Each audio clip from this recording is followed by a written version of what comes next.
యెహోవా జీవము తోడు, నా దగ్గర కొంచెము పిండి కొంచెము నూనె మాత్రమే ఉన్నాయి. జీవము తోడయ్యా, ఇదిగో తిని చనిపోదాం అనుకుంటూ ఉన్నా అని సంశయిస్తూ ఉంది. ఆయన అంటూ ఉన్నా, నేను చెప్పింది నువ్వు చెయ్యి. ఎప్పుడు చెయ్యాలయ్యా? మొట్టమొదట చెయ్యి. మొట్టమొదట చేసినందుకు, అప్పమ్మ తెచ్చినందుకు దేవాతి దేవుడు 3.5 సంవత్సరంలో ఆమె కుటుంబాన్ని పోషించారు.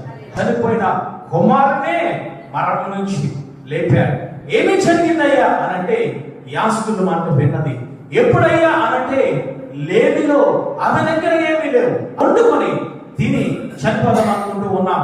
ఎక్కడయ్యా అనంటే, ఇదిగో కరువు కాలంలో, లేమి కాలంలో ఆమె దగ్గర ఉన్నాయన్నీ అయిపోయినాయి, కొంచెం మాత్రమే ఉన్నది.